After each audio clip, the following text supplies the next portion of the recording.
ಕಾರ್ಮಿಕ ಸಂಘಟನೆಗಳು ನಡೆಸಿದ ನಿರಂತರ ಹೋರಾಟಕ್ಕೆ ಮಣಿದ ಕಾರ್ಮಿಕ ಇಲಾಖೆಯು ಕನಿಷ್ಠ ವೇತನ ಪರಿಷ್ಕರಣೆಯ ಅಂತಿಮ ಅಧಿಸೂಚನೆ ಹೊರಡಿಸಿರುವುದನ್ನು ಕಾರ್ಮಿಕ ಸಂಘಟನೆಗಳ ಜಂಟಿ ಸಮಿತಿಯು ಸ್ವಾಗತಿಸುತ್ತದೆ ಎಂದು ಎಐಟಿಯುಸಿಯ ಆವರ್ಗೆರೆ ಉಮೇಶ್ ತಿಳಿಸಿದರು. ಸುದ್ದಿಗೋಷ್ಠಿಯಲ್ಲಿ ಮಾತನಾಡಿದ ಅವರು, ಮಾನ್ಯ ಉಚ್ಚ ನ್ಯಾಯಾಲಯದಲ್ಲಿ ದಾಖಲಿಸಿದ್ದ ರಿಟ್ ಅರ್ಜಿ ಮತ್ತು ಇತರ ಪ್ರಕರಣಗಳಲ್ಲಿ ನೀಡಲಾದ ತೀರ್ಪಿನ ಅನ್ವಯ ಈ ಹಿಂದೆ ಹೊರಡಿಸಲಾಗಿದ್ದ ಅಧಿಸೂಚನೆಗಳನ್ನು ರದ್ದುಪಡಿಸಲಾಗಿದ್ದು, ಸುಪ್ರೀಂ ಕೋರ್ಟ್ನ ಮಾರ್ಗಸೂಚಿಗಳನ್ನು ಅನುಸರಿಸಿ ಹೊಸದಾಗಿ ಕನಿಷ್ಠ ವೇತನ ಲೆಕ್ಕಾಚಾರ ಮಾಡಲು ನ್ಯಾಯಾಲಯವು ನಿರ್ದೇಶನ ನೀಡಿತು ಎಂದರು. ಈ ಪರಿಷ್ಕೃತ ಅಂತಿಮ ಅಧಿಸೂಚನೆಯು ರಾಜ್ಯದ ಒಟ್ಟು 80 ಅನುಸೂಚಿತ ಉದ್ಯಮಗಳಲ್ಲಿ ಕೆಲಸ ಮಾಡುವ ಕಾರ್ಮಿಕರಿಗೆ ಅನ್ವಯವಾಗಲಿದೆ. 2022ರಲ್ಲಿ ಪ್ರಾರಂಭವಾದ ಈ ಪ್ರಕ್ರಿಯೆಯ ಭಾಗವಾಗಿ ಕಳೆದ 2 ವರ್ಷಗಳ ಕಾಲದ ವೇರಿಯಬಲ್ ಡಿಯರ್ನೆಸ್ ಅಲೋಯನ್ಸ್ ಅನ್ನು ಸೇರಿಸುವ ಅಗತ್ಯವನ್ನು ಸರ್ಕಾರವು ಪರಿಗಣಿಸಿದೆ ಎಂದರು. ಕಾರ್ಮಿಕರ ಹಿತದೃಷ್ಟಿಯಿಂದ ಅಂತಿಮ ಅಧಿಸೂಚನೆಯನ್ನು ಜಾರಿಗೊಳಿಸುವ ಮುನ್ನ ಪರಿಷ್ಕರಣೆ ಮಾಡಿ ನಮ್ಮ ಮುಖ್ಯ ಹಕ್ಕೊತ್ತಾಯವಾಗಿದ್ದ ಎಲ್ಲಾ ರೀತಿಯ ಕಾರ್ಮಿಕರಿಗೆ ಮಾಸಿಕ ಕನಿಷ್ಠ ವೇತನ 36,000 ರೂಗಳನ್ನು ಜಾರಿಗೊಳಿಸಬೇಕು ಎಂದು ಆಗ್ರಹಿಸಿದರು. ಸುದ್ದಿಗೋಷ್ಠಿಯಲ್ಲಿ ಸತೀಶ್ ಅರವಿಂದ್, ಲಕ್ಷ್ಮಣ್, ಮುರುಗೇಶ್, ಶಾಗಲಿ ಶರಣಪ್ಪ ಸೇರಿದಂತೆ ಇತರರಿದ್ದರು. ಕನಿಷ್ಠ ವೇತನ ಪರಿಷ್ಕರಣೆ ಅಂತಿಮ ಅಧಿಸೂಚನೆ ನಮ್ಮ ರಾಜ್ಯ ಸರ್ಕಾರ ಹೊರಡಿಸಿರುವುದನ್ನು ದಾವಣಗೆರೆ ಜಿಲ್ಲಾ ಜೆಸಿಟಿ ಸಮಿತಿ ಮನಪೂರ್ವಕವಾಗಿ ಸ್ವಾಗತವನ್ನು ಬಯಸ್ತಾರೆ. ಇದರಲ್ಲಿ ನಮಗೆ ರಾಜ್ಯ ಉಚ್ಚ ನ್ಯಾಯಾಲಯದ ಕಾರ್ಮಿಕ ಸಂಘಟನೆಗಳು ನಡೆಸಿದ ನಿರಂತರ ಬೀದಿ ಹೋರಾಟ ಮತ್ತು ಕಾನೂನು ಹೋರಾಟಗಳ ಮಹತ್ವದ ಫಲವಾಗಿ ಕಾರ್ಮಿಕ ಇಲಾಖೆಯ ಕನಿಷ್ಠ ವೇತನ ಪರಿಷ್ಕರಣೆ ಅಂತಿಮ ಅಧಿಸೂಚನೆಯನ್ನು 411 WTA 2023 ದಿನಾಂಕ 22/5/76 ಹೊರಡಿಸಿರುವ ನಿರ್ಧಾರವನ್ನು ಜೆಸಿಟಿಯು ರಾಜ್ಯ ಸಮಿತಿ ಸ್ವಾಗತಿಸುತ್ತದೆ.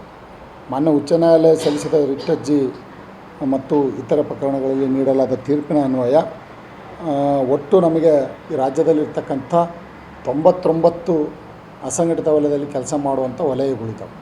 ಆ 99 ವಲಯದಲ್ಲಿ 19 ವಲಯವನ್ನು ಹೊರಗಿಟ್ಟು 80 ವಲಯಗಳಿಗೆ ಈ ಒಂದು ಪರಿಷ್ಕರಣೆಯನ್ನು ಅನುಸರಿಸುವ ರೀತಿಯೊಳಗೆ ರಾಜ್ಯ ಸರ್ಕಾರ ಜಾರಿಗೊಳಿಸಿದೆ.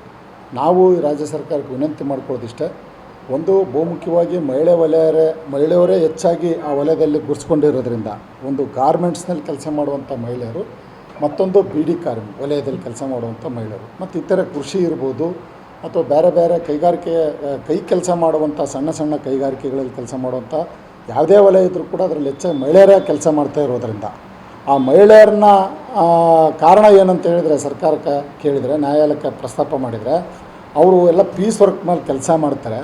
ಆ ಪೀಸ್ ವರ್ಕ್ ಮೇಲೆ ಕೆಲಸ ಮಾಡೋರಿಗೆ ಕನಿಷ್ಠ ಕೂಲಿ ಅಂತ ಎಷ್ಟು ಅಂತ ಮಾಡಬೇಕು ಅಂತಕ್ಕಂಥದ್ದು ಮರು ಪ್ರಶ್ನೆ. ಅದಕ್ಕೆ ನಾವು ಅವ್ರಿಗೆ ಒಂದು ಸಮಸ್ಯೆಯನ್ನು ನೀಡಿದ್ದೀವಿ. ಏನು ಪೀಸ್ ವರ್ಕ್ ಅಂತ ಹೇಳಿದ್ರೆ ಗಂಟೆಗೆ ಇಷ್ಟು ಅಂತ ಪೀಸ್ ವರ್ಕನ್ನು ಫಿಕ್ಸ್ ಮಾಡಿ, ಆ ಕನಿಷ್ಠ ಕೂಲಿ ವೇತನ ಏನು 31,000 ಇವತ್ತು ನಮಗೆ ಅನುಷ್ಠಾನಗೊಳಿಸಲಿಕ್ಕೆ ಸರ್ಕಾರ ಮುಂದೆ ಬಂದಿದೆ. ಆ 31,000 ಅನುಷ್ಠಾನಗೊಳಿಸುವಂಥ ಕನಿಷ್ಠ ಹಣದಲ್ಲಿ ಈ ಗಂಟೆಗೆ ಇಷ್ಟು ಪೀಸು ಅನ್ನೋದೇನು ಮಾಡ್ತೀರಿ ಅದಕ್ಕೆ ಡಿವೈಡೆಡ್ ಮಾಡಿ ಆ ಕನಿಷ್ಠ ಕೂಲಿ ಆ್ಯಡ್ ಆಗೋ ರೀತಿ ಒಳಗೆ ಆ ವಲಯನೂ ಕೂಡ ಬೀಡಿ ಕಾರ್ಮಿಕರು 100 ಬೀಡಿ ಕಟ್ಟಿದರೆ ಇಷ್ಟು ಕೊಡಬೇಕು ಅಂತಕ್ಕಂಥದ್ದೊಂದು ಸೀಮಿತ ಮಾಡಿದ್ದಾರೆ. ಆ 100 ಬೀಡಿ ಕಟ್ಟೋದಕ್ಕೆ ಎಷ್ಟು ಕೊಡಬೇಕಾಗ್ತದೆ ಕನಿಷ್ಠ ಕೂಲಿ ಅವರಿಗೆ ಆ್ಯಡ್ ಆಗ್ಬೇಕಂತ ಹೇಳಿದ್ರೆ, ಒಂದು ದಿನಕ್ಕೆ ಎಷ್ಟು ಬೀಡಿ ಕಟ್ಟಬೇಕು, ಅವರು ಜೀವನ ನಡಿಬೇಕಂತ ಹೇಳಿದ್ರೆ ಅನ್ನೋದ್ರ ಬಗ್ಗೆ ಪರಿಷ್ಕರಣೆ ಮಾಡಿ ಒಂದು ಸಮಿತಿಯನ್ನು ರಚನೆ ಮಾಡಿ ನೀವು ಇದನ್ನು ಕೂಡ ಈ ಕನಿಷ್ಠ ವಲಯಕ್ಕೆ ಬರೋ ರೀತಿ ಒಳಗೆ ಅನುಸರಿಸ್ಬೇಕು, ಅದನ್ನು ಜಾರಿಗೊಳಿಸ್ಬೇಕು ಅಂತೇಳಿ ರಾಜ್ಯ ಸರ್ಕಾರಕ್ಕೆ ಈ ಒಂದು ಪತ್ರಿಕಾಗೋಷ್ಠಿ ಮೂಲಕ ನಾವು ಕೂಡ ಒತ್ತಾಯ ಮಾಡ್ತೇವೆ ಮತ್ತು ವಿನಂತಿಯನ್ನು ಕೂಡ ಸರ್ಕಾರಕ್ಕೆ ಮಾಡ್ತೀವಿ.